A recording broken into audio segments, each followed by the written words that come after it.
All right, we should be live. We'll just wait a couple minutes for people to start coming in, and I'll let you know when to start. Sure. And let me just make sure.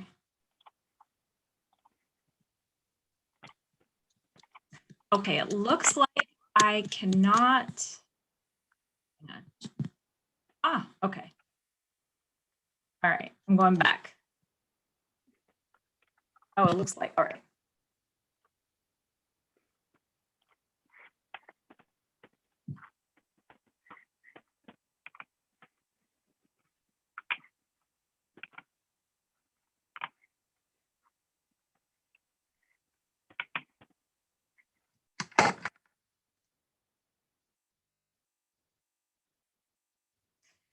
Is it cold there in Michigan?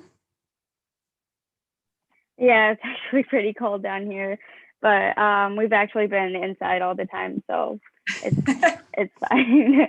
It's fine for now. Yeah, it's actually the perfect time to be in quarantine because we don't have to go out as much. Yes. Yep. How about in New York? It's freezing. We just had this huge snowstorm. Oh wow. Buried. I had to cancel the last 2 days of patients, and we're finally in. We're finally dug out. So. Oh wow, that's crazy. Yeah, I think we had a snowstorm recently too, but I haven't been out much to experience it. Yeah, I hear that. I really like how it's like a graphic on your presentation. It was pretty. It's been a long time since I've had to present one of these. And it was pretty. Yeah, that's cool. So you just let me know when we should be starting. Yep, I'll let you know. I pretty much stuck with your format, a little bit about my life, and I have 3 cases. You said for exotic cases, so I had to dig back. I went back to very early days. I think some of the more exotic ones are from like 10 years ago. So. Oh, really? Wow. Yeah. So I had to go back to my archives. Yeah, the craziest cases are the best ones. Yes, yes. Actually, I could have gone further. I had to control myself. I picked the ones that really kind of stood out in my mind and were really fun to be a part of. So. Yeah. All right, people are slowly starting to come in. We can probably give it a couple more minutes before we start.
All right, we can get started.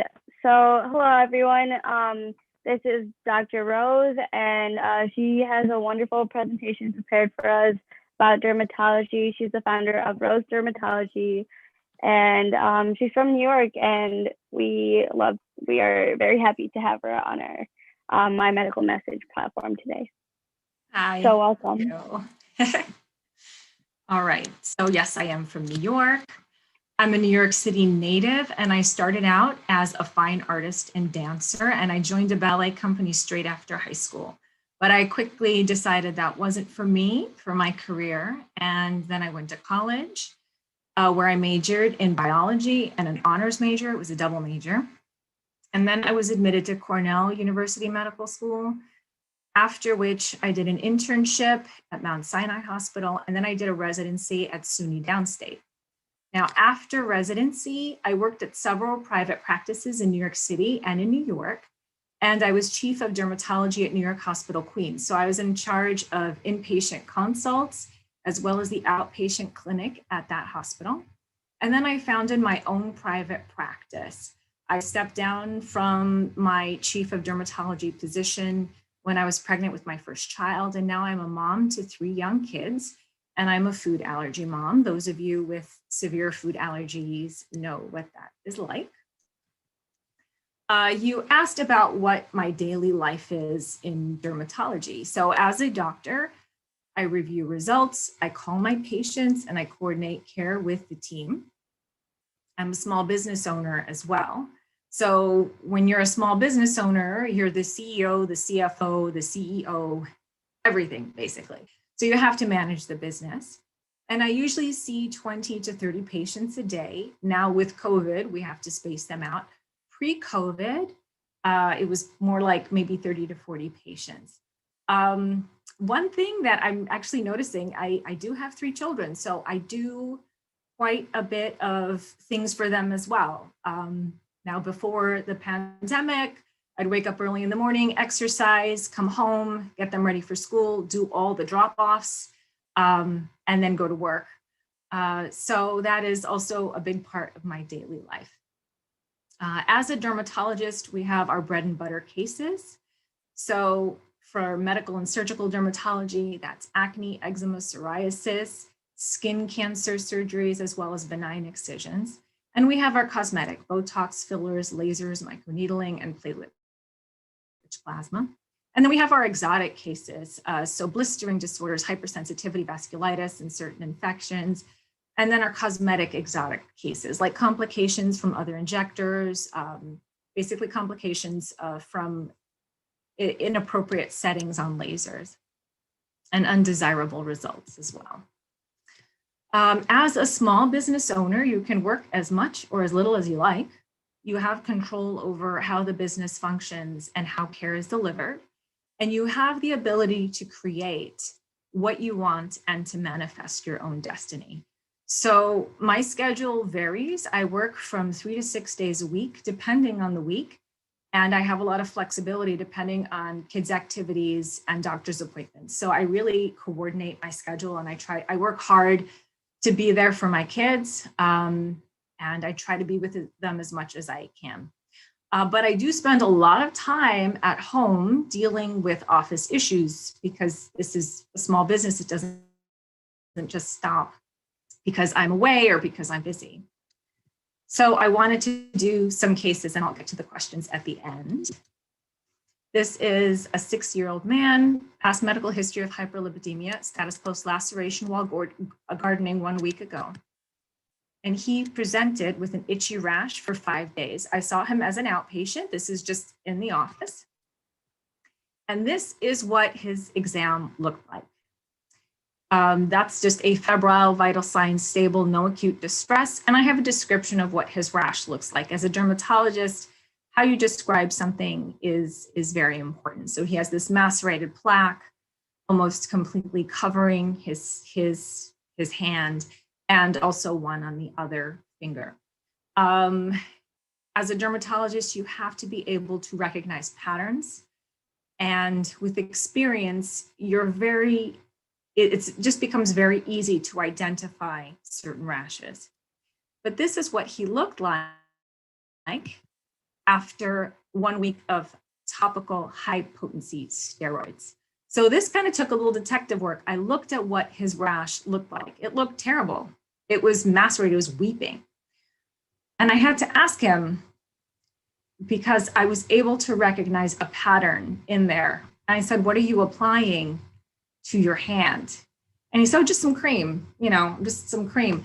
And it turned out he was actually applying Neosporin to it. So I diagnosed him with an allergy to Neosporin.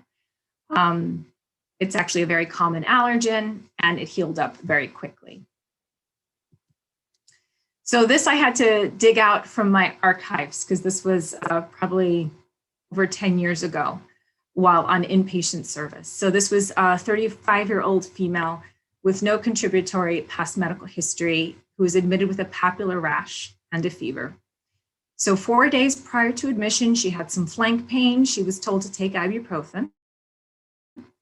And then she also states she was recently hospitalized for an axillary rash and discharged on Keflex. I actually think that hospitalization wasn't a true hospitalization. I suspect it was an urgent care or ER encounter in which she was seen, quickly diagnosed, and then just given a prescription, which she started, but then she said that she was getting worse. 1 day prior to admission, she was noted to have lesions on her leg and chest, which worsened with the Keflex, which is an antibiotic. She also had a fever, and she just wasn't feeling well. She had headaches and malaise, and she denies any prior episodes. Her primary care doctor prescribed Benadryl and betamethasone. I think they were suspecting an allergy to Keflex. She denied any history of drug reactions, autoimmune disease, sexually transmitted infections, and heme disorders. So especially since this patient was being admitted to the hospital, and I was actually called as the dermatology consult, we have a more extensive past medical history. She had some surgeries. Her mother had hypertension and coronary artery disease.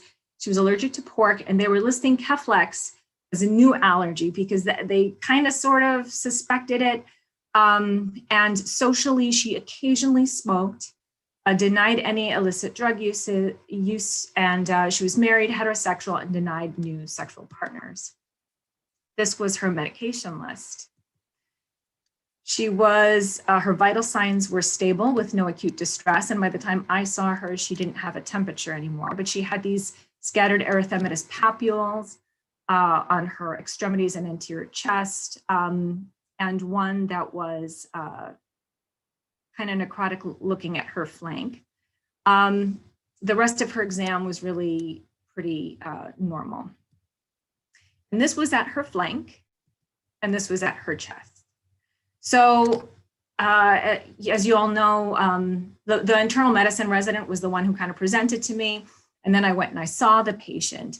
And the patient and the internal medicine resident had this differential diagnosis. And I think this was also the intern. So they're fresh out of medical school and they're saying, well, maybe it's a drug reaction to the Keflex, because the patient said they took Keflex, which is an antibiotic. It's related to the penicillins. People are allergic to that. But it can also be acute infection. And she had all these infections listed, even smallpox, even though smallpox has been eradicated by a wonderful vaccine schedule back in the 70s. And then lastly, she said immunologic. And I just wanted to go back to her history because this patient had been seen by many, many providers, because you can see she was given ibuprofen for pain. And then she had some type of urgent care interaction where they said, okay, you have this rash, let's give you Keflex.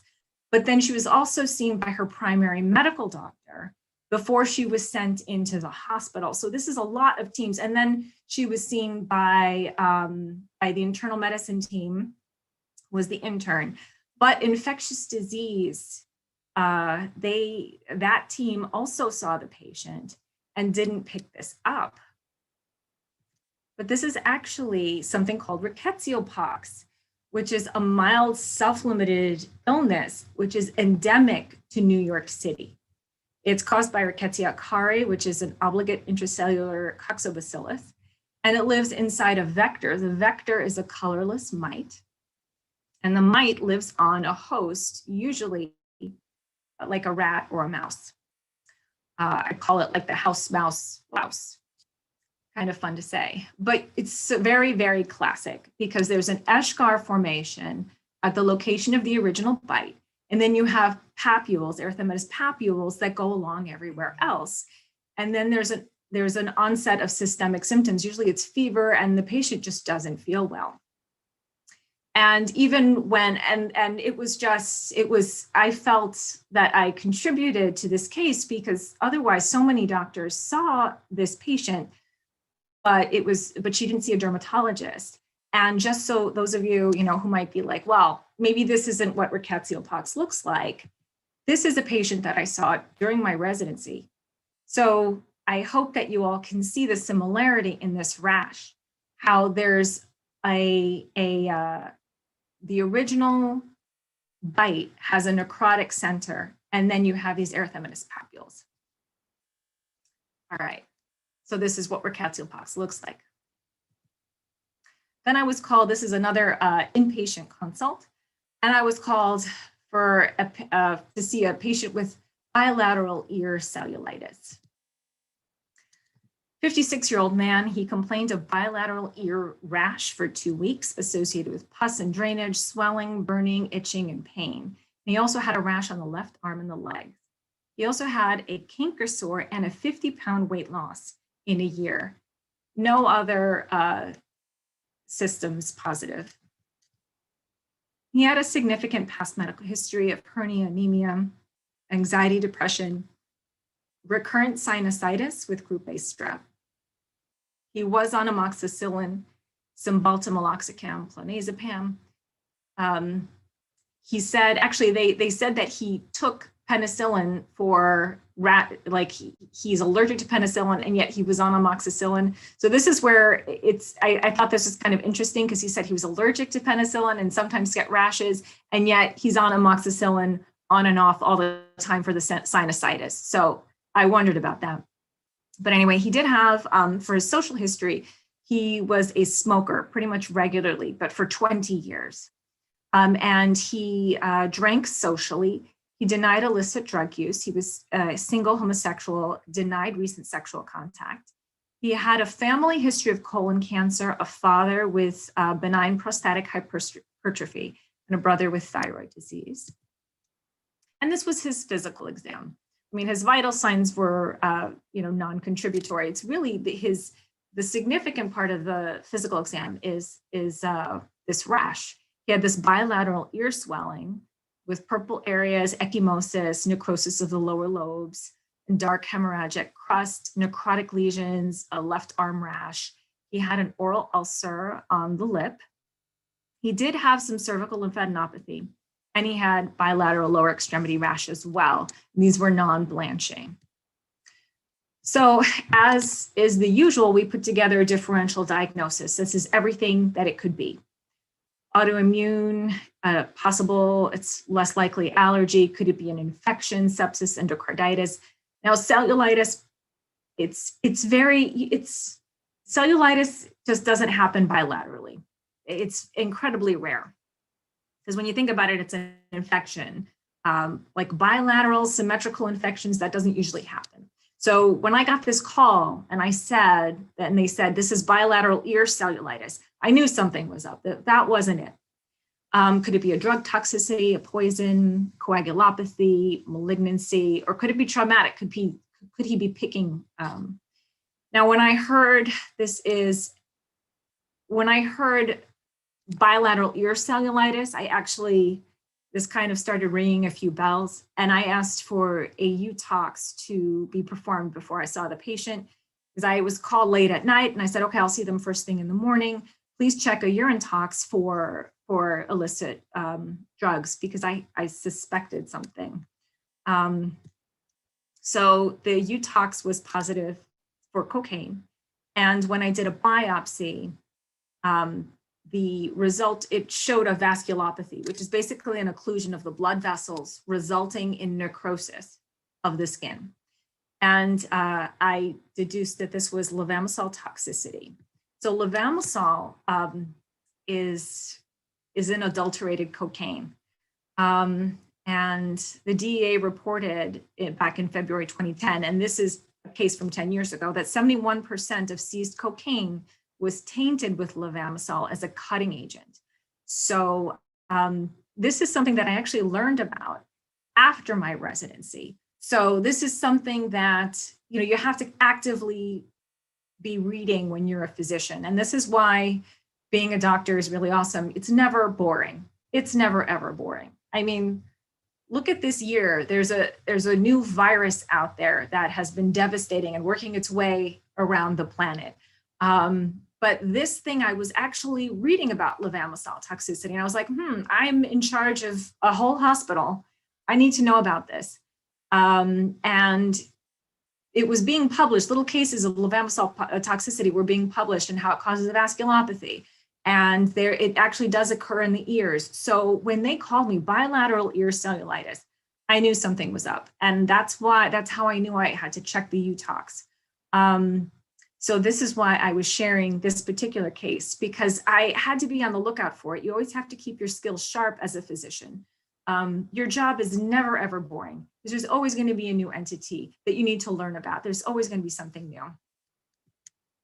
So for advice for med school, I was admitted early decision. So I can't really give advice regarding the application process, but I would, looking back, I would advise though, to take your time, really think about what you want to do, plan and learn how to actualize your dreams.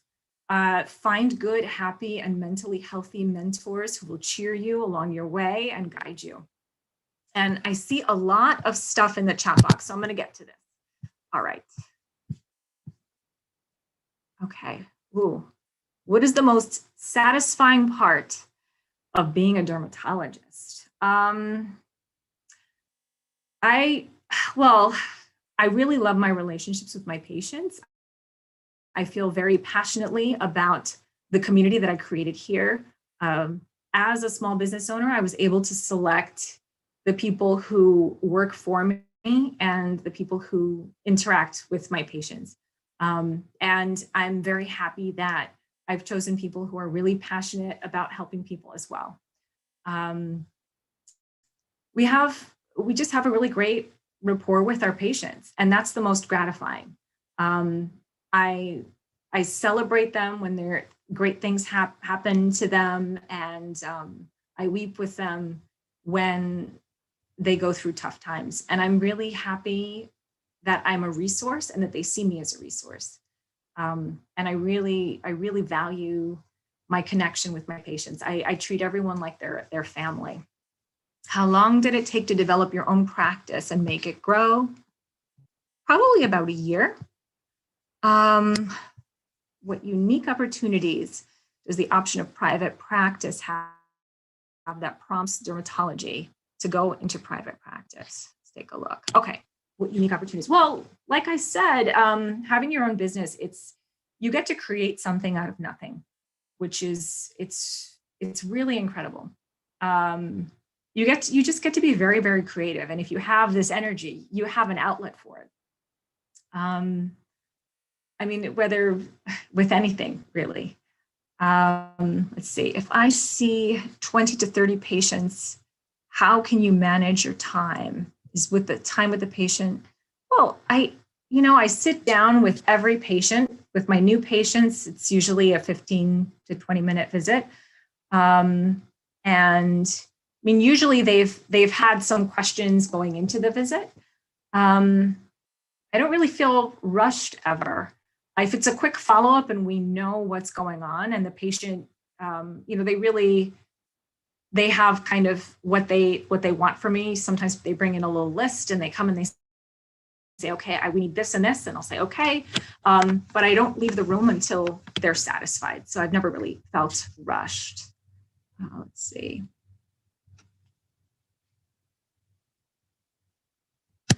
Hang on, I lost my.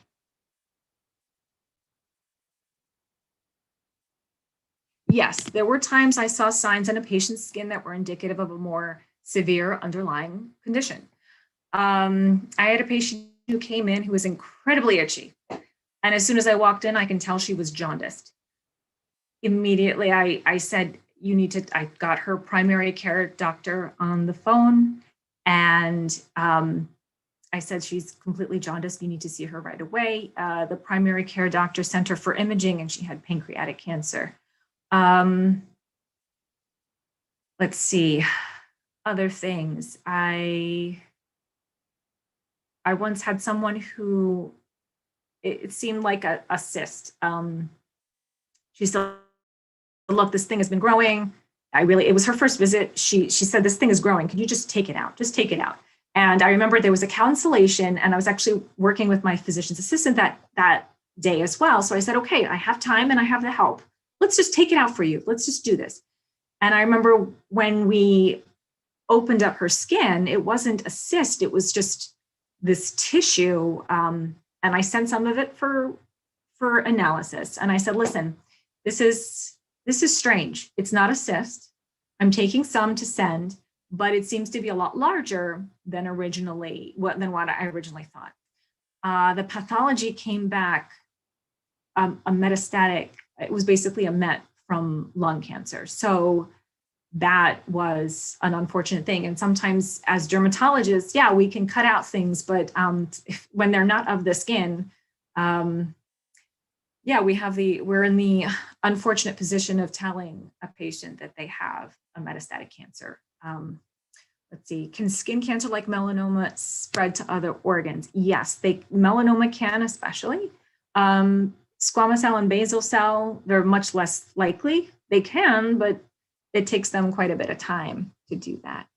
Let's see.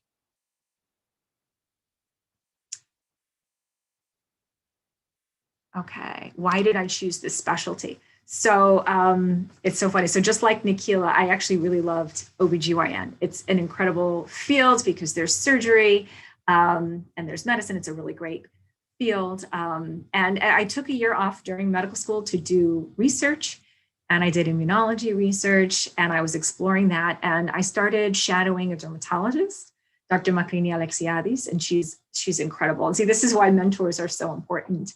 She was very much a scientist and an incredible doctor. And after that, I was just in love. I was completely in love. And I'm so happy that I found this specialty. Okay.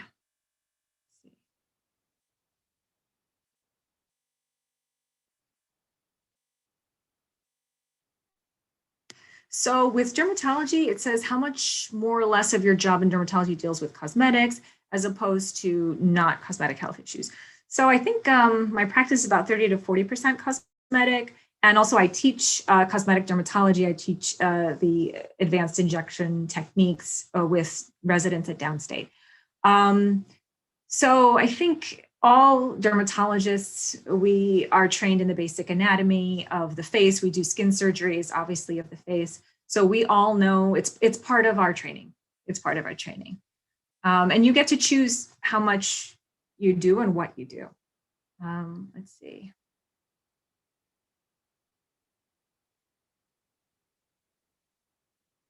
Okay, are you allowed to treat people outside of the clinical setting? I'm not, oh, okay. Okay, if a patient complains of hair loss, how do you diagnose the issue? Yes, as dermatologists, we treat hair loss. And we evaluate. So yes, it can be caused by other conditions such as thyroid problems or iron deficiency. That's part of the workup, actually. What are some signs of skin cancer? How do you prevent it? What are some skin conditions that are prominent in teenagers only? Okay, so signs of skin cancer, usually the ugly duckling is something that I teach all of my patients during their skin cancer screen with me. It's recommended to see a doctor once a year and to check yourself once a month. So that's like the breast exam in women and the testicular exam in men. You have to do your self-exam. What you're looking for is anything that's out of the ordinary that doesn't already match what's on your body. If you see anything that's out of the ordinary, come on in immediately for an evaluation. To prevent skin cancer, using sunscreen is a great way. But some people are also genetically inclined. They're predisposed. They're more susceptible to skin cancer. And any little bit of sun will bring out skin cancer. So that's important to know as well. Let's see. How does your daily work and lifestyle compare to that of other specialties? I guess I would have to, you'd have to bring another specialist in here so I can compare my day with them. I know I have friends who work in hospitals and they enjoy working in hospitals. I think it really depends on which setting you choose to work in. And as a physician, some people do inpatient, some people do outpatient. That depends on you, what kind of job you choose. Okay. What is the most difficult part of medical school and residency? Well, it's very, obviously, medical school and residency, they're very demanding. It's not just, it's physically and mentally demanding. And I find that most of the pressure is what we put on ourselves, quite honestly. Yeah. Let's see. Nikila, is there one that, let's see. I refer to plastic surgeons. Right now, I'm not currently working with a plastic surgeon. See, I do treat first and second degree, yes. Third degree, I might send to a plastic surgeon. Let's see. Dermatology can be, okay. So there's a question between DOs and MDs. In this country, they're pretty much the same thing. Same training, just as rigorous.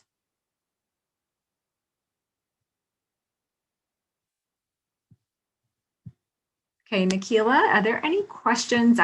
I'm having trouble slowly scrolling through the questions, so. Yeah, I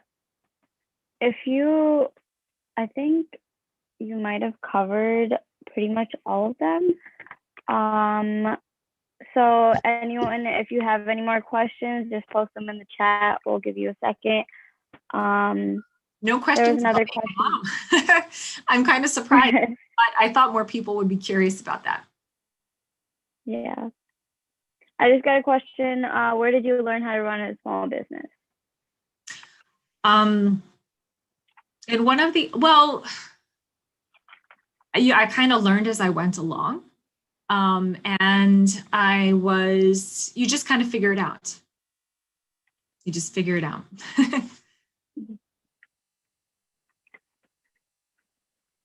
Have I ever collaborated with dermatologists outside of the country? Not as of yet.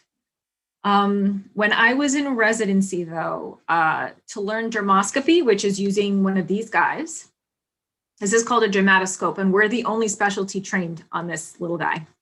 It's 10x magnification, polarized light, and this helps us examine lesions on the skin.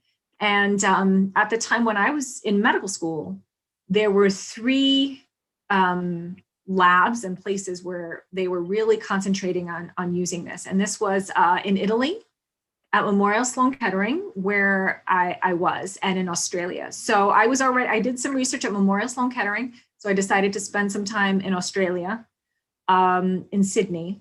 So I spent about a little over a month there. And the funny thing about where I was in Sydney, it was basically exactly like Astoria, New York, where I am now, because I just remember I was on the bus to the hospital and I would hear people speaking Greek. Now I'm Greek. This is kind of a Greek neighborhood. It's actually incredibly diverse, but it was just so funny to be in a place that was so similar to New York City. It's crazy. Let's see, what are the long-lasting effects of melanoma? Well, melanoma is treated, it's surgically excised. It's primarily cut out, and then it's just surveillance after that. If it's more advanced, there's no good treatment for melanoma. Right now, it's mainly clinical trials.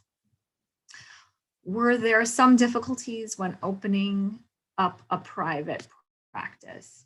Well, anytime you start up something, yeah, there are difficulties. I can't really think of something. I mean, it's basically just letting people know that you're there, and that you're available. Okay. How safe would you say are skin UV treatments available over the counter as compared to UV treatments performed by professionals? Okay, so I don't know which UV treatments that are being referred to. Dermatologists use ultraviolet light medicinally in certain situations. But we all know that UV is carcinogenic. There's no question about that. But with every treatment, there's a risk to benefit ratio. If I had a 70-year-old patient on dialysis who was itching, and because they had renal pruritus because their kidneys weren't functioning, and they're 70 years old, I'd start them on UV light therapy because that can help their pruritus. If I had a 20-year-old patient covered in psoriasis who is a light-skinned patient, like let's say Fitzpatrick type 2 or 1 or 2. Now that's fair, that's on the fair side. I would not recommend UV therapy because they're very young. That UV exposure will likely accumulate and result in skin cancer. And I wouldn't recommend it for their psoriasis. I would probably talk to them about a biologic. So anytime you are talking about a treatment with a patient, you have to discuss pluses and minuses, risks versus benefit. I hope that answered the question, because with every clinical scenario, you have to decide how you're going to treat. With blistering disorders, for instance, if it's an autoimmune blistering disorder, you have to suppress the immune system in order to get them better. So I talk to the patient, I tell them, look, it's like picking your poison. You have to what we're going to do is going to suppress your immunity, but we need to get your blisters under control. We need to get your skin healed. Otherwise, you're going to get a skin infection. Okay. What happens after a surgical procedure? But when closing the skin is too tight, then it will dehisce, it will open up again. So what usually has to happen is the skin has to be undermined. And also there's something known as skin stretch. You learn this during skin surgery, is that the skin stretches over time. So usually as you would kind of do something called a pulley stitch to kind of bring the skin together, and the skin would stretch to reapproximate it and then see how much you can get. And also the surgeon, we would determine at that time. I mean, I do simple excisions and things like that, but if it's something that I think would need a graft or a flap, I would send them to a dermatologic surgeon or a plastic surgeon. What does changing color of the nails signify? A lot of things that could signify. So you'd have to be more specific about that. All right. It seems like that's the last of the questions. So thank you so much for joining us today, Dr. Rose. And everyone, I've posted the Google form in the chat. So please fill that out by 8:40. The form will close by 8:40. And if you have any questions or concerns, DM us at mymedicalmessage or email us at mymedicalmessage@gmail.com. Thank you so much, Dr. Rose. Good luck.